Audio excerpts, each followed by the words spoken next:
Welcome back. Today, I want to talk about what happens when I put particles into magnetic fields. That is, what do the paths of moving particles look like in the presence of magnetism?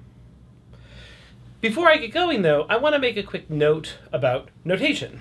So oftentimes, because we're dealing with an inherently three-dimensional problem, I have to represent things in more than two dimensions, right?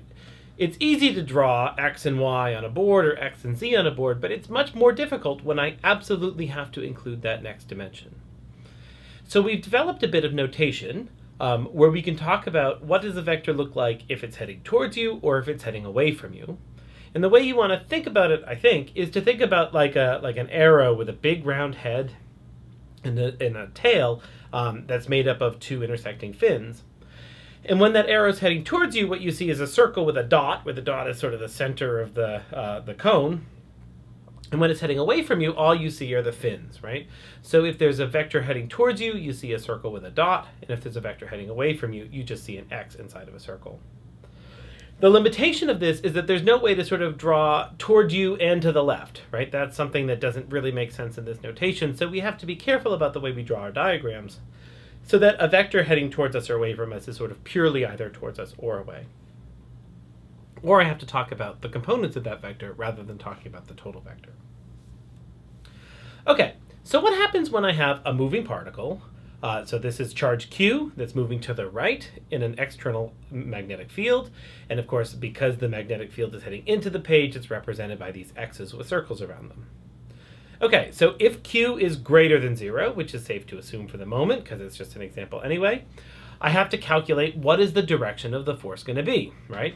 Well, the particle's moving to the left, and the force is, of course, given by F is equal to Q V cross B, right? So I have to do V cross B. V is to the right, that's my first vector. B is pointing into the board, and therefore the force is going to be upward. And so I can calculate the direction of the force on this particle by doing the right-hand rule. Now, if the particle had a charge of less than 0, all I would have to do is switch the direction of this force, and it would be pointing downward. But we'll deal with that in another moment. Now, the first thing you notice about this is that the force is perpendicular to the velocity. Now, of course, right, the force is the cross product that involves the velocity, but the force is perpendicular to the velocity. The force is perpendicular to the velocity. It's perpendicular to the displacement. This force doesn't do any work, right? This force's job is to change the direction of the particle. It's not to actually change the speed of the particle. And so the magnetic force is doing no work on the particle whatsoever. It's just changing its direction. But you also know that if I have a force that's perpendicular to the velocity of a particle, we know what the trajectory of that particle is going to look like. It's going to look like a circle. And so when I do F equals ma, I can calculate the magnitude of the force, which in this example is because V and B are perpendicular to each other, the magnitude of QV cross B is just QVB. That has to be equal to the mass times the acceleration. The acceleration in this case is the acceleration for a circularly traveling object, and so the acceleration is v squared over r, and I get the relationship that qvb is equal to mv squared over r. One of the v's cancels out, and I have a really nifty relationship that tells me, given a charge and a magnetic field, or a strength of a magnetic field, and a mass, I can relate the velocity of that particle with the radius of the circle that particle travels. And in fact, this is such a powerful idea that we quantify it in many different ways. First, I can actually calculate what that radius is based on mv, q, and b. I can also talk about the frequency, the angular frequency omega, which is how often does this particle travel through a radian. Or I can translate that to the actual frequency, f, which is omega over 2 pi, which is the frequency that this particle travels around in the circle. And this is actually what's known as the cyclotron frequency. And you may have heard of things like particle accelerators have these magnetic fields that they use to steer particles, or we can store particles in a strong magnetic field. The reason we can do that is because once we move a particle, it starts going around in a circle, and that circle is fairly stable if I have if I have a magnetic field that's strong and a velocity that supports it. Okay. Now the story gets a little bit more complicated if I add back electric fields, because a magnetic field is going to cause the particle to go around in a circle, but of course an electric field can affect the speed of a particle, right? An electric field can do work on the particle because the electric field is just a force, and the electric field produces a force in the direction of the field. It has nothing to do with being perpendicular. But both the electric force and the magnetic force are proportional to Q, where the electric force is just Q times E, and of course the magnetic force is V cross B. And in just writing these things down, I now have a compact notation which starts to smell very much of a unification of electricity and magnetism. But I have a nice compact notation that tells me the total force on a particle is going to be given by the electric field, by the electric force plus the magnetic force, where the electric force is going to move it in the direction or anti the direction of the electric field, and the magnetic force is going to cause it to move in a circle. So you can imagine perhaps a situation in which the electric field and magnetic fields are perpendicular to each other, and so in the plane relevant to the magnetic field, or I'm sorry, the electric field and magnetic fields are parallel to each other, and so in the plane like I was looking at before, the particle is going to go around in a circle, but then it's also going to be accelerated in that direction, and so you get something that looks like a helix, where I have a circle in two directions that are perpendicular to the magnetic field, and I have acceleration in the direction parallel to the electric field. This situation is surprisingly relevant if I go to looking at what happens inside of a wire. So imagine having a wire which has an electric field in some direction. Here I'm going to set it to be the electric field in the x direction.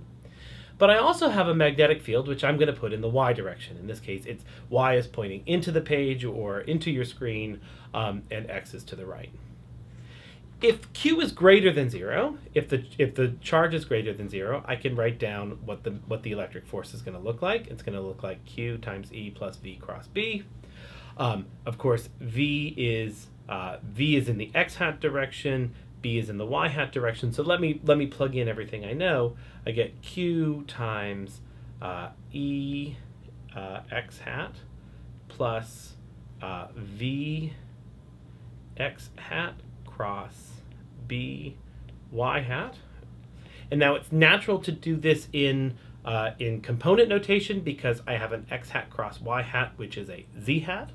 And so I have Q E x hat plus VB z hat. And so I get that the particle, the positive charge, is going to move to the right along with the electric field, but it's also going to experience a force upward, right? And so this particle is going to be migrating towards the top of the wire as I've drawn it here. A positive charge moving in the direction of the current is going to move upward. It's going to move up to the top of the wire. Okay, well, let me redo the calculation, but this time, what happens if the charge is less than 0? Well, then the velocity is not going to be in the direction of the electric field. The velocity is going to be in the direction opposite the electric field, right? Because the electric field is going to push the negative charge to the left, not to the right. And so now, if Q is less than 0, I get that F is equal to Q E plus V cross B. But of course now this thing here is going to have a minus sign, so I'll deal with it this way, so that way I can explicitly tell that there's a minus sign there. Now the electric field is still in the x hat direction, right? And so this first term gives me that, that force to the left that's going to keep the charge moving. Plus, now V is in the minus V x hat cross B y hat. And now a sort of magical thing has happened. So this first term is going to look like the magnitude of Q times minus E x hat.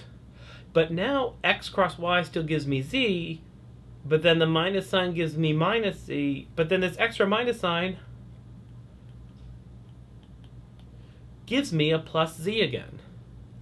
And so my negative charge is also going to experience a force to the left, but also upward. So the magnetic field has broken the degeneracy here. So a positive charge moving to the right is going to migrate upward. A negative charge moving to the left is going to migrate upward. And so I'm left with a situation where it really matters whether I have a positive charge moving to the right or a negative charge moving to the left. In both situations, the charge carriers move to the top of the wire.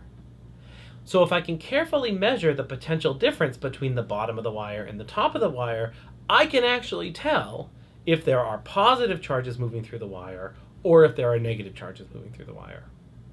And that effect of being able to tell if it's a positive or a negative charge is what's known as the Hall effect. And that's something that we've been able to measure, and that's what told us that we were wrong about what current actually is. It's not positive charges that are moving, it's actually negative charges that are moving.